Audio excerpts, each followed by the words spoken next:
This channel does not promote any violent, harmful, or illegal activities. All content provided by this channel is meant for an educational purpose only.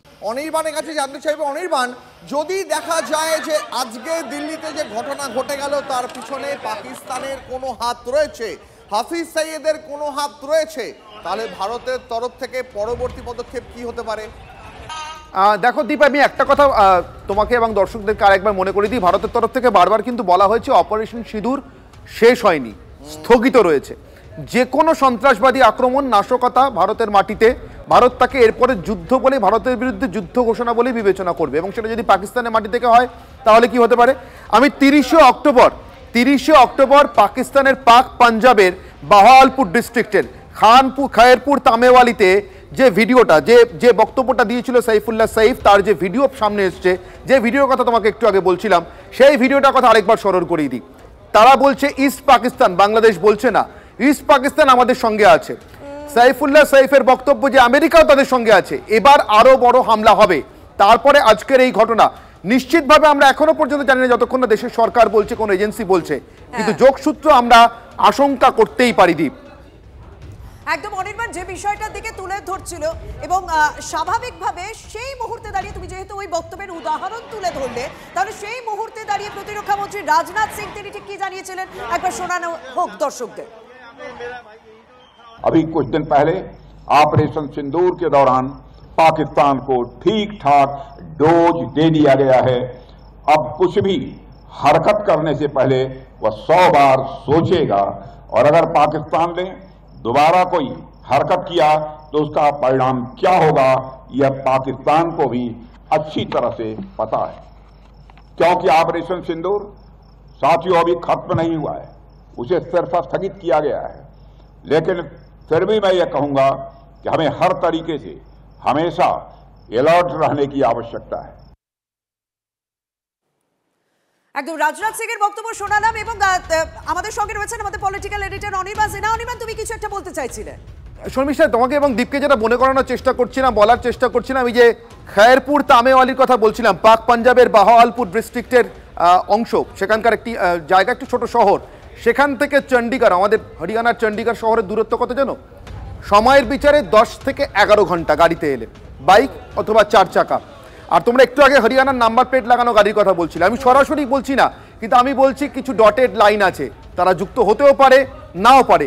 শেষ করব আমি আবারও সাইফুল্লাহ সাইফের আরেকটি কথা বলে, ওই ভিডিওর মধ্যে থেকে যে কথাটা এসছে, ইবতিসাম ইলাহি জাহির, এই লোকটির দিকে নজর রাখা প্রয়োজন, কারণ পশ্চিমবঙ্গে সহ ভারতের অন্তত 3টি রাজ্যের সীমান্ত, যার সঙ্গে বাংলাদেশের খুব কাছাকাছি যোগ আছে, মেঘালয়, ত্রিপুরা এবং পশ্চিমবঙ্গ, গত মাসে বাংলাদেশ থেকে ভারতের উপরে নাশকতা চালানোর জন্য, ওদের ভাষায় ইস্ট পাকিস্তান থেকে ভারতের উপর নাশকতা চালানোর জন্য এখানে জঙ্গি ট্রেনিং ক্যাম্পে ঘুরে গেছে, তাদেরকে সংঘবদ্ধ করে গেছে, এবং শুধু তাই না, এরপরে ভারতের উপরে আরো বড় আক্রমণ আসছে, আরো বড় আক্রমণ হানতে হবে বলে জঙ্গিদেরকে উদ্বুদ্ধ করে গেছে। আগে যে বাংলাদেশের মাটিকে কোথাও জঙ্গি সংগঠনগুলি ব্যবহার করতে চলেছে ভারতে অশান্তি তৈরি করার জন্য, ঠিক সেই জায়গা দাঁড়িয়ে আমাদের রাজ্যের বেশ কিছুটা অংশ আমরা বর্ডার শেয়ার করি। এনজেপি থেকে রয়েছেন আমার সহকর্মী, তাদের কাছে যাব, কারণ এই মুহূর্তে যা জানা যাচ্ছে এনজেপি স্টেশনেও নাকা তল্লাশি শুরু হয়েছে। আমরা সেই ছবিও আমরা দর্শকদের সামনে তুলে ধরবো। আমার সঙ্গে রয়েছে শুভজিৎ। শুভজিৎ, এই প্রত্যেকটা সম্ভাবনার দিক আমরা এই মুহূর্তে খতিয়ে দেখছি, যেটি কি ঘটতে পারে, কি হতে পারে, কারণ এক একটা জিনিস, এক একটা উদাহরণ আমরা টেনে আনছি। বিগত কয়েকদিনে বিভিন্ন জঙ্গি সংগঠনের পক্ষ থেকে কি হুমকি হুঁশিয়ারি দেওয়া হয়েছে, এবং আমাদের দেশের ইন্টেলিজেন্স কোন কোন জায়গাগুলোকে সব থেকে বেশি জঙ্গিদের হাই অ্যালার্ট জোন বা সব থেকে গুরুত্বপূর্ণ জায়গা তাদের রেডারে রয়েছে বলে উল্লেখ করা হয়েছিল, তার মধ্যে লাল কেল্লা অন্যতম জায়গা। আমি যদি পিসিআরকে বলবি আরেকবার ফুল কাটতে আমাদেরকে, তাহলে আমি একটুখানি ওই জেনটা দেখাতে পারি। শুভজিৎ, তুমি যদি তোমার দিকটা দেখাও, কারণ তোমার দিকে কোন গুরুত্বপূর্ণ মন্দিরগুলো রয়েছে এখানে দেখতে পাওয়া যাচ্ছে, গুরুত্বপূর্ণ মন্দিরগুলো তুমি যেরকমটা বললে। আর আমরা যদি দূরত্বটাও দেখি, তাহলে রেড ফোর্ট থেকে একেবারে ঢিলছোড়া দূরত্ব বললেও কিন্তু কম বলা হয়, এবং সেখানে মেট্রো গেট 1 নম্বর, আমরা দেখলাম মেট্রো স্টেশনের ভেতরেও পরিস্থিতি কিন্তু কাজ ভেঙে চুরমার হয়ে রয়েছে। ফলে তুমি যেরকমটা বললে অত্যন্ত গুরুত্বপূর্ণ। আমরা বারবার সেটা বলে গিয়েছি যে যে সমস্ত জায়গাগুলো সম্ভাবনা, যে সমস্ত জায়গাগুলো একটা থ্রেটের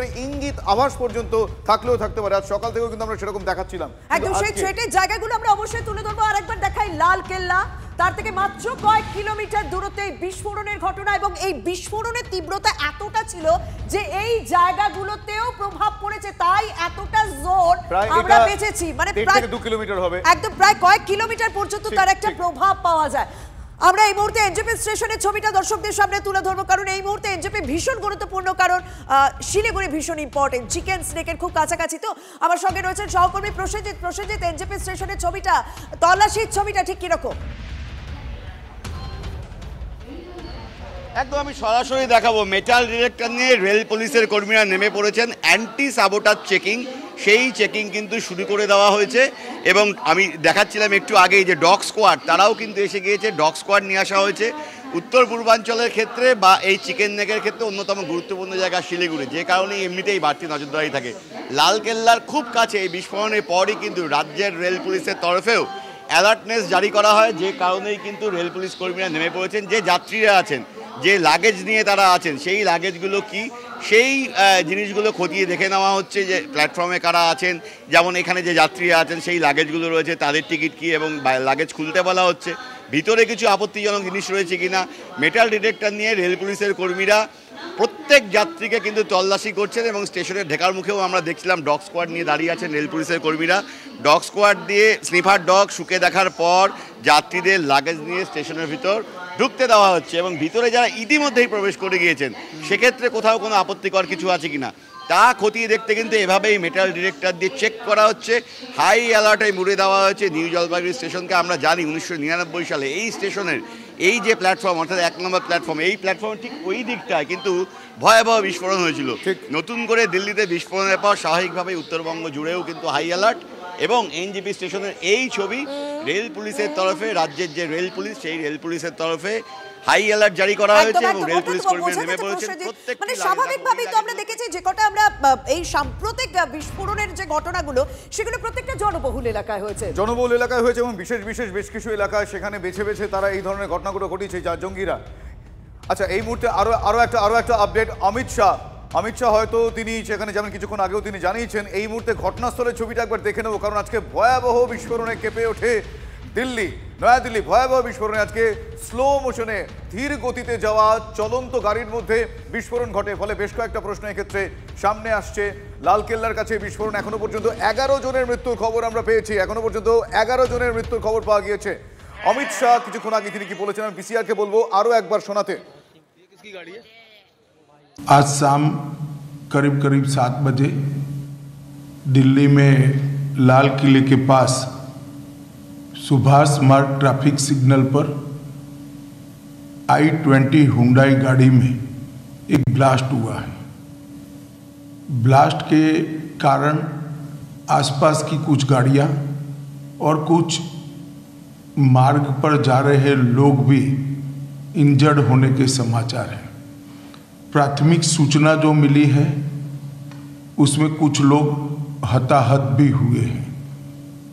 ब्लास्ट की सूचना आते ही 10 मिनट में Delhi crime branch, Delhi special branch की टीमें स्पॉट पर पहुंची है। NSG और NIA की टीम FSL के साथ अभी गहन जांच करने का शुरू किया है।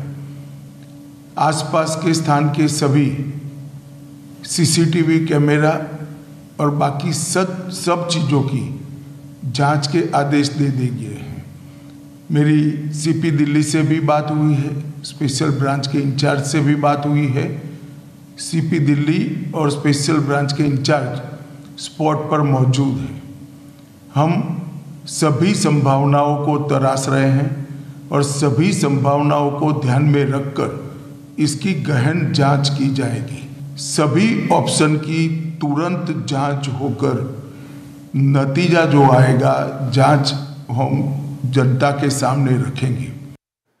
সব রকম সম্ভাবনা খতিয়ে দেখে ব্যবস্থা নেওয়া হবে। এই মুহূর্তে যে ছবি আপনারা দেখছেন, 30 জন এখনো পর্যন্ত আহত, সেই 30 জন হাসপাতালে ভর্তি। সেই হাসপাতালে অমিত শাহ, কেন্দ্রীয় স্বরাষ্ট্রমন্ত্রী অমিত শাহ এই মুহূর্তে সেই হাসপাতালে 30 জন আজকে এই বিস্ফোরণের ঘটনায় 30 জন আহত হয়েছেন, ইতিমধ্যেই 11 জনের মৃত্যুর খবর পাওয়া গিয়েছে।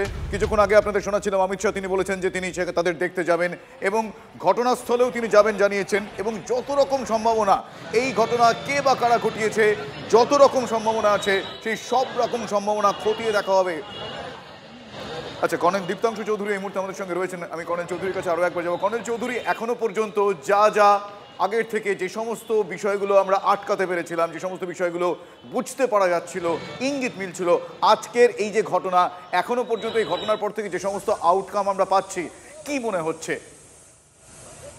দেখুন, নাশকতার ছক একটা বড় নিশ্চিতভাবে এই টেররিস্তান পাকিস্তান করছে। এক, দ্বিতীয়ত যেসব মডিউল অলরেডি ঢুকে গেছে সেটা আমরা নতুন ভাবে দেখলাম, ডাক্তার, ইঞ্জিনিয়ার, তাদের মধ্যে একটা র্যাডিক্যালাইজেশন হয়েছে এবং তাদের ধরা হয়েছে। এটা যদি সত্যি হয় আরো কোথায় কোথায় মডিউল আছে হবে। এবং সাইফুল্লাহ সাইফ এবং লস্করে তৈবার যে নেক্সট স্টেজ, যে যেরকম ভাবে বাংলাদেশে ভারতের বিরুদ্ধে যেসব কথাবার্তা শুনলাম, নিশ্চিতভাবে যেসব এজেন্সি আছে, যেসব ফোর্সেস আছে, তাদের আরো বেশি সতর্ক হতে হবে। এরকম ঘটনার জন্য বিশেষ করে নভেম্বর, ডিসেম্বর এবং পশ্চিম বাংলায় ইলেকশন আসছে, তার আগে যদি একটা কোনো বড় ঘটনা ঘটিয়ে দিতে পারে, তার রিপারকেশন পলিটিক্যালি আর জিওপলিটিক্যালি দুটো ভাবে কিন্তু হবে। তাই আমার মনে হয় প্রত্যেক এজেন্সিকে, বিশেষ করে দিল্লিকে আরো সতর্ক হতে হবে, যাতে এই এত কর্নেল চৌধুরী আমি স্পেসিফিক্যালি একটা বিষয় জিজ্ঞেস করতে চাইবো। কর্নেল চৌধুরী আমি স্পেসিফিক্যালি একটা বিষয় জিজ্ঞেস করতে চাইবো, এই যে ধীর গতিতে একটি গাড়ি আসছে, চলন্ত গাড়ি, সেই গাড়িতে ব্লাস্ট হচ্ছে যেটা জানা যাচ্ছে, এই যে প্রসেসটা, এই যে ধীর গতিতে গাড়ি, সেখানে ভেতরে লোকজনও ছিলেন, তারা কোথায়, তাদের মৃত্যু হয়েছে কিনা, এই যে এতগুলো প্রবাবিলিটি এখানে আসছে, এই প্রসেসটাকে আপনি কিভাবে দেখছেন? দেখুন, প্রথম কথা, এই গাড়িটা জানতে হবে এই গাড়িটা কার। এইটা জঙ্গিরা ইউজ করেছে অথবা সাধারণ নাগরিক চালাচ্ছিল এবং তাদের অজান্তে এক্সপ্লোসিভ রাখা হয়েছিল। এবং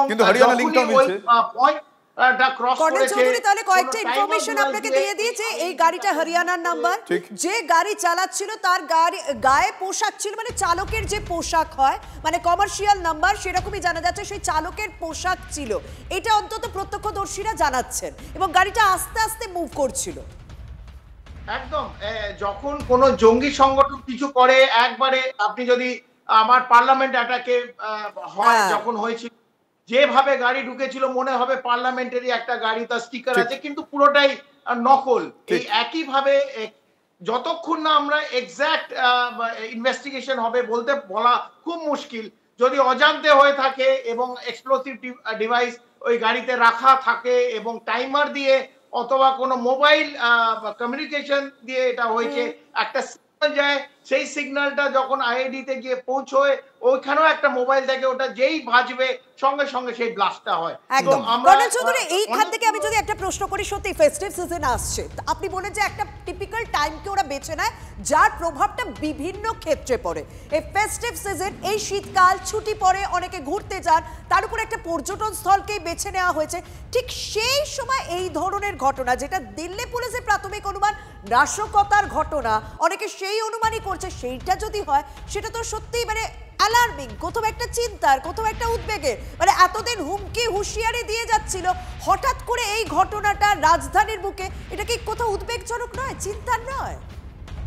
একদম উদ্বেগজনক, যেহেতু আজকে সকালবেলা ফরিদাবাদে, আহমেদাবাদে এই যে মডিউলটাকে ধরে নেওয়া হয়েছে, কোথাও না কোথাও যারা টেররিস্তান পাকিস্তানে যারা হ্যান্ডলার, তাদেরও ভয় আছে, তারা এটাকে প্রিপন করে যেহেতু ডিসেন্ট্রালাইজড এক্সপ্লোসিভ এক জায়গায় ছিল না, অন্য আরো 2-3টে মডিউল কাজ করছে, স্লিপার এজেন্টস এর কাছে থাকতে পারে, সেটা ইমিডিয়েট ওরা অ্যাকশনে নিল। ওরা ভাবলো যে পুলিশ আর এজেন্সি যদি ওটাকেও না ধরে ফেলে, তো তাড়াতাড়ি করতে গিয়ে এই অঘটনটা আজকে বিকেলবেলা ঘটিয়েছে। কারণ এরপরে একটা কারণ জানা যাবে যে এই মডিউলগুলোকে সকালবেলা লখনৌ, ফরিদাবাদ, অনন্তনাগ, কাশ্মীর, আহমেদাবাদ, এই বিভিন্ন জায়গায় কিন্তু মডিউলগুলোকে এজেন্সি ধরে ফেলছিল, এবং ধরে ফেলার ফলে ওরা ভয়ে হয়তো আমি আবার বলছি, হয়তো এটাকে প্রিপন করে আইডির দ্বারা, সেই অ্যামোনিয়াম নাইট্রেট দ্বারা কিন্তু এই ব্লাস্ট এফেক্ট, কারণ যে ব্লাস্ট এফেক্ট দেখলাম যতদূর এই ছিটিয়ে পড়েছে সমস্ত গাড়ি। বেশ, কর্নেল চৌধুরী আমি আপনাকে একবার একটু থামাচ্ছি, কারণ এই মুহূর্তে আরো একটার পর এক আপডেট আমাদের কাছে আসছে। পাকিস্তান বায়ুসেনা নিজেদের আকাশ সীমায় সতর্কতা জারি করেছে। পাকিস্তান বায়ুসেনা নিজেদের আকাশ সীমায় সতর্কতা, হাই অ্যালার্ট জারি করেছে ইসলামাবাদ। আপডেট নিয়েছেন আমার সহকর্মী, আমার সঙ্গে রয়েছেন এই মুহূর্তে সোমনাথ রয়েছেন। সোমনাথের সঙ্গে কথা বলবো, তবে তার আগে আরো একবার জানিয়ে রাখি, পহেলগাঁওয়ের জঙ্গি হানার পর হুঁশিয়ারি দিয়েছিলেন প্রধানমন্ত্রী, আপনাদের নিশ্চয়ই মনে আছে। কিন্তু এই মুহূর্তে দিল্লিতে বিস্ফোরণের পরেই থরহরিকম্প পাকিস্তানের থরহরিকম্প দশা। দিল্লিতে বিস্ফোরণ, সিঁদুরের ভয়ে কাঁপছে পাকিস্তান, এই কথা আমরা এই মুহূর্তে বলতেই পারি। ইতিমধ্যেই পাক আকাশ সীমায় হাই অ্যালার্ট জারি করেছে ইসলামাবাদ। ভারতের ওপর জঙ্গি হামলাকে যুদ্ধ বলে ধরবো, এই হুঁশিয়ারি এর আগেও দিয়েছিলেন প্রধানমন্ত্রী। আমার সহকর্মী সোমনাথ ভট্টাচার্য এই মুহূর্তে আমার সঙ্গে রয়েছেন টেলিফোন লাইনে। সোমনাথ, পাকিস্তানের থরহরিকম্প দশা, এই মুহূর্তে তাদের তরফ থেকে এই যে পদক্ষেপ করা হলো, হাই অ্যালার্ট জারি, তা আরো একবার প্রমাণ করছে নাকি? একেবারেই তাই, কেননা প্রধানমন্ত্রী অপারেশন সিঁদুরের পর বারবারই বলেছিলেন যে ভারতকে যদি জঙ্গি হানার মুখে পড়তে হয় বা ভারতের যদি জঙ্গি হানা হয় তবে ভারত সেটাকে যুদ্ধ চাপিয়ে দেওয়া হচ্ছে বলে ধরে নেবে। এবং সেই ঘটনার পর আজকে আমরা দিল্লির বিস্ফোরণ দেখলাম, এবং সেই ঘটনার পর পাকিস্তান স্বাভাবিকভাবেই মনে করছে যে হয়তো ভারত প্রত্যাঘাত করবে, এবং সেই আশঙ্কাতেই কিন্তু উত্তর পূর্বে এবং উত্তর পশ্চিমে পাক আকাশ সীমা এই মুহূর্তে বন্ধ করা হয়েছে। একেবারেই ধন্যবাদ সোমনাথ। আমার সহকর্মী সোমনাথ ভট্টাচার্য এই মুহূর্তে ছিলেন। যেই বিষয়টা নিয়ে আমরা কথা বলছি শর্মিষ্ঠা, যেই অপারেশন সিঁদুর, সেই অপারেশন সিঁদুরের পর প্রধানমন্ত্রী তিনি কিন্তু বুক চিতে সেদিন যে ঘোষণা করেছিলেন, যে কথা বলেছিলেন যে কোনো রকম বিস্ফোরণকে যুদ্ধ হিসেবেই ধরা হবে। আমি পিসিআরকে বলবো একবার সেদিন প্রধানমন্ত্রী আমরা শোনাবো আর কিছুক্ষণের মধ্যে, কারণ বারবার বলা হয়েছিল প্রতিরক্ষা মন্ত্রী রাজনাথ সিং তিনি বারবার বলেছিলেন অপারেশন সিঁদুর বন্ধনে স্থগিত রাখা হয়েছে, এবং বারবার আমার দেশের পক্ষ থেকে আমার প্রধানমন্ত্রী বলেছেন যে এই দেশের মাটিকে ব্যবহার করে বা অন্য কোথাও মাটিকে ব্যবহার করে যদি আমার দেশে জঙ্গি নাশকতার ঘটনা ঘটে তাহলে সেটা যুদ্ধ বলেই ধরে নেব। ঠিক কি বলেছিলেন প্রধানমন্ত্রী, একবার শুনি। ऑपरेशन सिंदूर आतंक के खिलाफ भारत की नीति है। ऑपरेशन सिंदूर ने आतंक के खिलाफ लड़ाई में एक नई लकीर खींच दी है, एक नया पैमाना, न्यू नॉर्मल तय कर दिया है। पहला, भारत पर आतंकी हमला हुआ तो मुंह तोड़ जवाब दिया जाएगा। हम अपने तरीके से अपनी शर्तों पर जवाब देकर रहेंगे। हर उस जगह जाकर कठोर कार्रवाई करेंगे जहां से आतंक की जड़ें निकलती हैं। সেদিন প্রধানমন্ত্রী কি বলেছিলেন আরো একবার আপনাদের শোনালাম। এই মুহূর্তে কর্নেল দীপ্তাংশু চৌধুরী আমাদের সঙ্গে রয়েছে, আমি একবার কর্নেল চৌধুরীর কাছে যাবো। কর্নেল চৌধুরী, এই যে ফরিদাবাদ থেকে মুজাম্বিল, তার যে দুটো বাড়ির হদিশ পাওয়া গেল, প্রথম দিন আমরা জানি যে সেখান থেকে 360 এরকম 350 কেজির মতন বিস্ফোরক, তার পরের দিন প্রায় 3000। এই যে বিপুল পরিমাণ বিস্ফোরক, কার বাড়িতে? তিনি একজন ডাক্তার জঙ্গি, মানে যার গলায় স্টেথো, তার বাড়িতে বিস্ফোরক। এই যে মডিউলটা তৈরি হচ্ছিল, সেই মডিউলটাকে কোনোভাবে আটকানো, সেই মডিউলটার কোনো রকমভাবে আটকানো যাচ্ছে, সেই নতুন এই মডিউলটা, এটাকে কিভাবে, এদের অপারেশনস কিভাবে হচ্ছে? দেখুন, মডিউলটা তো আটকানো গেছে বলে এত আরো বড় ঘটনা হয়তো ঘটতো, সেটা আটকানো গেছে। এটা একটা জৈশে মোহাম্মদের একটা পোস্টার লাগাচ্ছিল অনন্তনাগে এই ডাক্তার এবং তার সঙ্গীরা, সেইখান থেকে প্রথম নজরে আসে। তারপর যখন অনন্তনাগ গভর্নমেন্ট হসপিটালে রেড করে, তার লকার থেকে পাওয়া যায় একটা AK-47। সেই সূত্র ধরে আস্তে আস্তে ওই ডাক্তার অনেকদিন আগে অনন্তনাগ থেকে প্রায় মাস 3 আগে চলে এসেছিল এই যে আরেকটা হসপিটাল ফরিদাবাদে, সেখানে জয়েন করেছিল। সে সাহারানপুরেও এবং শ্যামলি বলে একটা এরিয়া আছে মিরাটের খুব পাশে, সেখানেও কিছুদিন ছিল। সেখান থেকে তার এই যে বিস্তার করছিল এই মডিউলের, আরো যে বেকার ছেলে, যারা গরিব ছেলে, তাদের নিয়ে আসছিল এই মডিউলের মধ্যে। এবং দেখা গেল যে এত কিলো এক্সপ্লোসিভ, সেটা কিরম করে এলো, এই প্রশ্ন চিহ্নগুলো কিন্তু উঠবে যে এনসিআর এ অথবা দিল্লির পাশে এই হাজার হাজার কিলো এক্সপ্লোসিভ, যেখানে অর্ধেক দিল্লি উড়িয়ে দিতে পারে, প্রায় 20টা থেকে 30টা বম বানানো যেত, যেহেতু 20খানা ফিউজ ছিল, 20টা টাইমার ছিল, 12খানা সুটকেস ছিল, এটা আরো প্রভাব আরো বড় কিছু ঘটতে পারতো, সেখানে অন্তত আটকেছে ইন্টেলিজেন্স এজেন্সিস।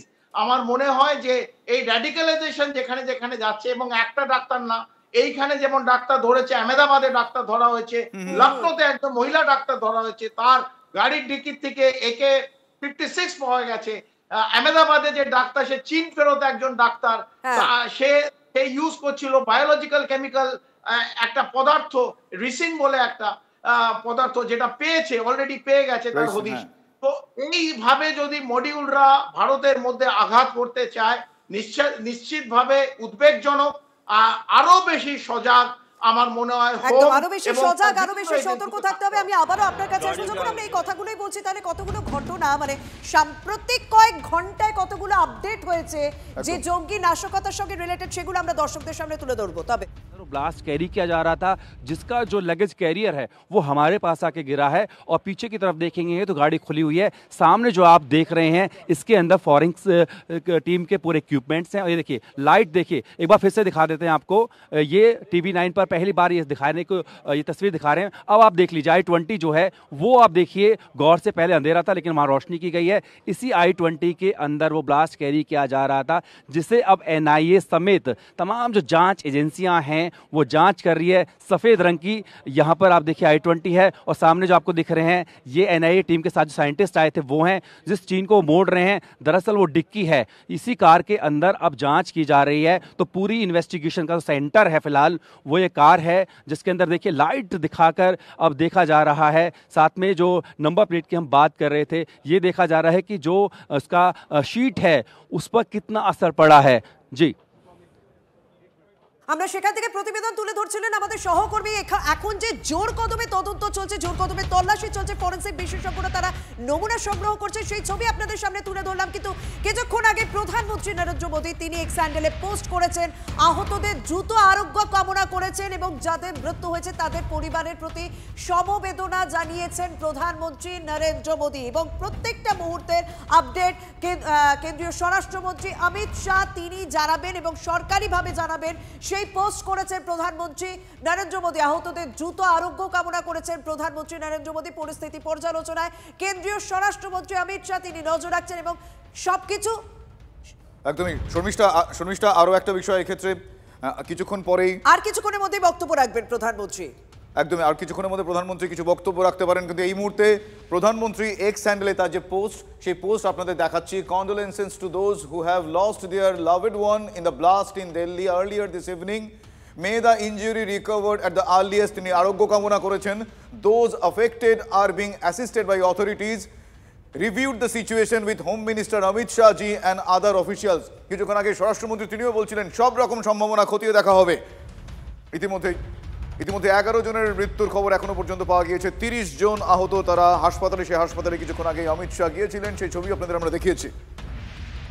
यहाँ पर पीछे की तरफ देखेंगे तो 5 से 6 गाड़ियां जो हैं वो और आई हैं, और देखिए इसके एक एक कोने को यहाँ पर तलाश किया जा रहा है। NIA की टीम मौजूद है, फॉरेंसिक की टीम मौजूद है, तमाम जो साइंटिस्ट हैं वो जांच कर रहे हैं, ब्लास्ट की जांच कर रहे हैं, रेस का इस्तेमाल किया जा रहा है। और देखिए उसी गाड़ी का एक हिस्सा हम आपको और दिखाते हैं, हरी जगह दिखाइए। उसी गाड़ी का जो कैरियर है, लगेज कैरियर, वो यहाँ पर जो है गिरा हुआ है, और ये पीछे से ऊपर की तरफ मुड़ा हुआ है। अक्सर देखते हैं जब लगेज होता है तो नीचे की तरफ मुड़ा होता है, लेकिन क्योंकि ब्लास्ट नीचे हुआ है तो वो उड़ते हुए वहाँ से यहाँ पर आकर गिरा है।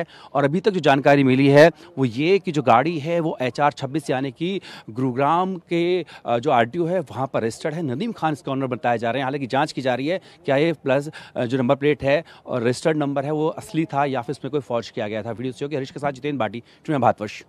একদম সেখানকার ছবি তুলে ধরলেন যে কিভাবে মানে ভয়াবহতা কতটা ছিল বিস্ফোরণের, যে লাগেজ ক্যারিয়ার, গাড়ির লাগেজ ক্যারিয়ার মানে বিস্ফোরণ স্থল থেকে কতটা দূরে এসে ছিটকে পড়েছে। আর একটা বিষয় আমার সহকর্মী উনি বললেন, তুমি শুনলেন নিশ্চয়ই, যে এই গাড়িটার যে এখনো পর্যন্ত রেজিস্ট্রেশন, যেটা কিছুক্ষণ আগে কর্নেল চৌধুরীও বলছিলেন, যে কারণে অন্যরকম একটা দামি গাড়ি ব্যবহার করা, এক্ষেত্রে সেটা তার রেজিস্ট্রেশন একদম সঠিক কিনা, নাকি এক্ষেত্রেও দামি গাড়ি ব্যবহার করে এই কাজে তাদের এই অপারেশনের জন্য তারা ব্যবহার করেছিলেন কিনা, সেই যাবতীয় বিষয়গুলো কিন্তু খতিয়ে দেখা হচ্ছে এই মুহূর্তে।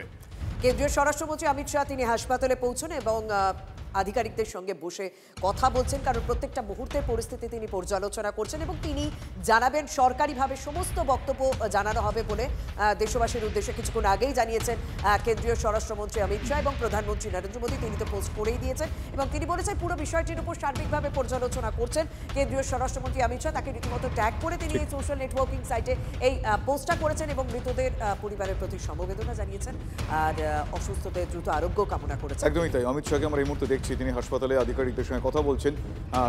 কিছুক্ষণ পরে প্রধানমন্ত্রী কথা বলতে পারেন।